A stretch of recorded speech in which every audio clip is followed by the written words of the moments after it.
Hi, I'm Terrie Perkins. I work for Young People Cornwall on the Headstart Communities Project. In 2018, I was diagnosed with a non-Hodgkin's lymphoma, which is a type of blood cancer. I had radiotherapy, which isn't immune suppressant, but it did put me on the shielding list because of how recent it was. What were your initial thoughts when you were first asked to shield? I thought it seemed a bit silly, really, and also didn't like being called vulnerable in my 30s, but I did feel that I'd have to do it for the sake of my family. So it was a bit different depending on the lockdown because my daughter started school in the September. The first lockdown, we would get up, have breakfast, and my partner and I would do Pee with Joe Wicks every day. And then I would have to work from home while my partner played with my daughter because he stayed home to shield with us. And then in the second lockdown, we had to kind of throw some homeschooling into that mix as well. We as a family found it really hard and quite anxiety inducing, especially at the beginning of the first lockdown when there wasn't much information around. But so it took us quite a long time to get into a routine and figure things out. But once we got there, it was okay. For the first, I don't know how many weeks, but for the first few weeks, I didn't leave the house at all. And my partner used to try and take my daughter for a walk, but she wouldn't go for a walk without me. So after a few weeks, I started going sort of to the end of the road, and that expanded sort of, we're in St Column Major, that expanded to kind of around town. And then in about, I think it was maybe late June, we started going to the beach at 7 a.m. And to Castle in Diners, which is a local kind of monument where you mainly just see sheep and the odd person. It impacted all of us, really. I think we all were really anxious. My 5-year-old daughter was definitely anxious and quite angry, didn't really have the emotional literacy yet to explain what she was feeling. So I think she struggled the most, but she did really well and is really thriving now at school. Was there anything that you think helped you through your shielding experience? The main thing that helped me was exercise. Pee with Joe Wicks was amazing, and we probably ended up doing it about 6 days a week. That was the main thing, and just learning the importance of self-care was huge. Did you feel anxious, and do you think that your mental health suffered? I'm not personally an anxious person. It was more mental health in terms of being in a bubble, isolated. Everything's very intense. You're trying to do all the things you normally do, but you're kind of stuck at home. So I would say that my mental health suffered because of that, and that's where the kind of self-care element really came in. But it is anxiety inducing, and I don't think you realise that sometimes until it's time to go back and do things. And even now, there's some things that make me a bit anxious to go and do that I would have normally just done without thinking. Were you offered any support during shielding? Well, I was having Macmillan counselling. Also, I was offered the priority supermarket slots, and that was quite a big deal because we were really struggling for supermarket slots and obviously couldn't go to the shop, and the government food box as well. So we were like running out of bread because even the supermarket slots had limits to the numbers of things you could buy. So that was the main thing. And I got texts from Cornwall Council offering support regularly as well.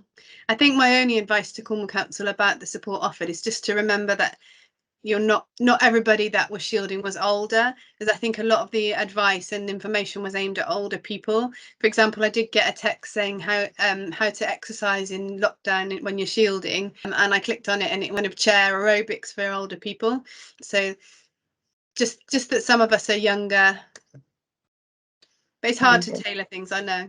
I just want to touch on the self-care. So obviously you said the exercise. Was there anything else that you did to help with the self-care, just to help your mental health?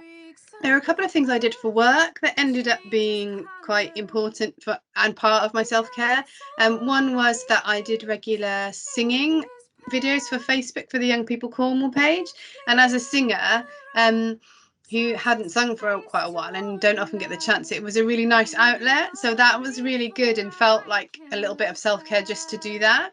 And also another thing was that I started writing blogs for parents, kind of based around my own experiences of my daughter struggling and my own trauma-informed training.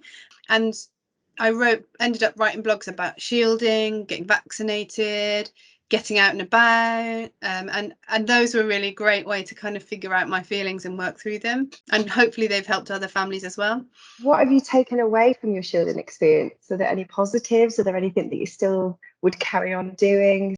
I think the main thing is that to put self-care above most things, other than obviously as a parent my daughter, and also that self-care does make me a better parent. So I really do factor that into my day, but also that, you know, you can get through things. Sometimes, you know, things seem like they're really terrible. And I think the second lockdown, or the Christmas, just after Christmas, when he said we're going to have to shield again, I was devastated. And that was probably the lowest point for me. Like, we're going to have to do this again. But you adapt and you do it and you make a new routine, and those days go and you come out the other side.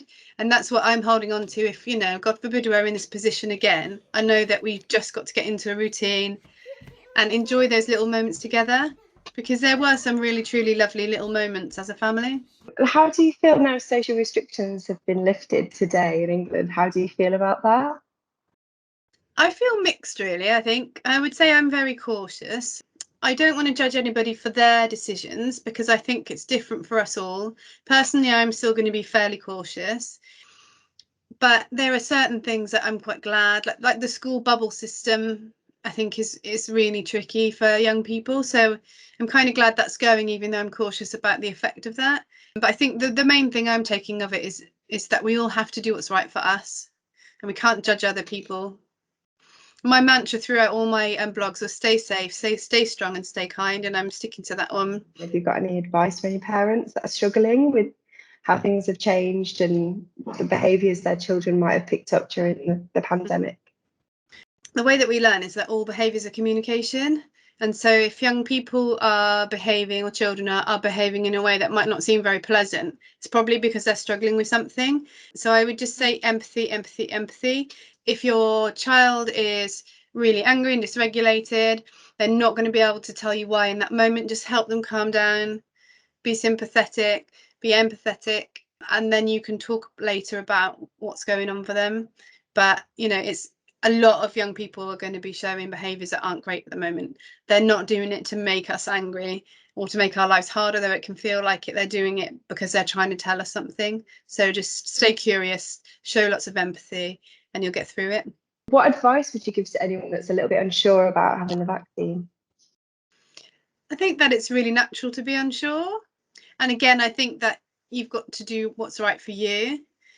Personally, I think that it's a kindness. Wearing a mask, having a vaccine, those things are around kindness for others as well. But you, at the end of the day, do your research, weigh it up, and do what you feel is right for you.